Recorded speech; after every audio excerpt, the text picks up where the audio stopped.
Okay, we fitted a stainless steel rear bumper to our Nissan Navara NP300. So the factory ones were originally chrome, and there are some aftermarket ones that are chrome, but the trouble is with chrome bumpers is the chrome is just the surface coating. As soon as that gets scratched or chipped, they then start to rust, and a lot of the aftermarket ones from China particularly rust really easily, especially on the UK roads with the salt in the winter. So this one is stainless, and I'll demonstrate that with a magnet now. We've got a magnet here, and you can see for steel it'll stick to it.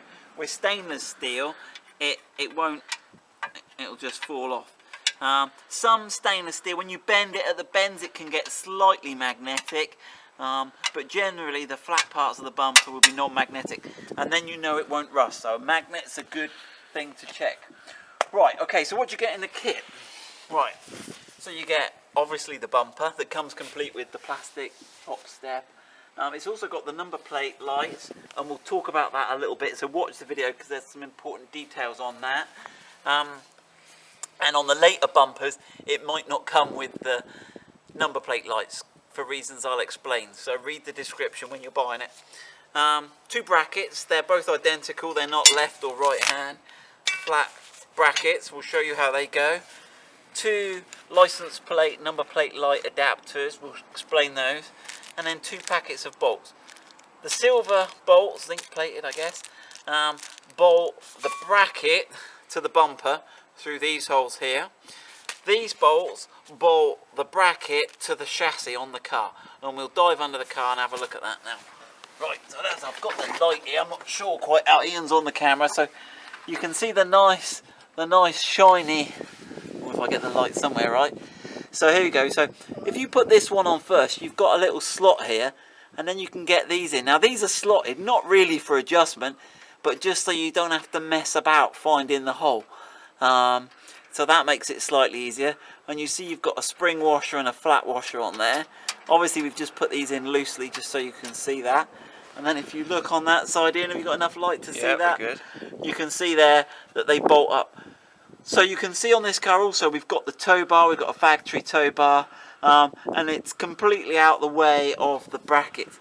Now these bolts here go into captive nuts on the inside of the chassis, and they're the correct thread to match with the pre-fitted nuts. So that should pretty much, right, then all we need to talk about is the number plate lights. Right, how's the best way of explaining this in? So if you look under here, the Nissan has, your original Nissan bumper will have two number plate lights. Now and they look like this.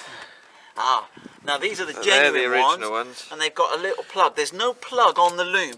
The loom, this is all part of the rear loom. They've got a T10 wedge. So there's no easy remove connector. The only connection on it is straight into the light housing itself there. But the ones that they supply here come.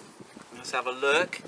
They come with a bulb holder and a little mini loom, but it's not really any good. You could cut the loom, cut your loom. You could snip that off here. So if you've damaged your light housings, if you're replacing your bumper because it's been crashed into or something, and you need two new light housings, this bumper does come with them for now. Right. So, but if I give it a pull, yeah. So you've got that. So you could, one option. Again, read the description because I'm going to discontinue. I'm going to ask the supplier. We might change these. Not to. You could cut that, and it doesn't matter which way round you get it, the positive or negative. For a normal bulb, it's not going to make any difference. So you can see that they've supplied one, and it's a little bit different, but I think it's off another pickup truck. But what we've designed, or Ian's designed, is two little number plate spacers, and what you can do is they use the same screws that I've just unscrewed, and you can use the genuine lamp. It just pops in. Ooh, get the little wedge bit in, and then you've got the little spring clip there that goes in and springs in. You can then plug your normal loom into that, okay, and plug that in, or you actually screw that in first, and then from the rear. Now, are you better off, Ian? Can you do it from underneath the back there? Is it easy enough? Or so if it was me, I'd tuck this bulb through the bumper and then fit it into the housing, then screw it back up in place. Okay. So basically we're supplying adapters for you to use your original light housing if you want to. Yeah. And for now they're going to come with these extra light housings, so if yours are damaged for any reason you don't need to buy more, it's got a different set with it. Yeah, but that will change because I can't see the point in them. But there you go, read the description, there you go, good luck fitting your stainless steel bumper on your Nissan Navara.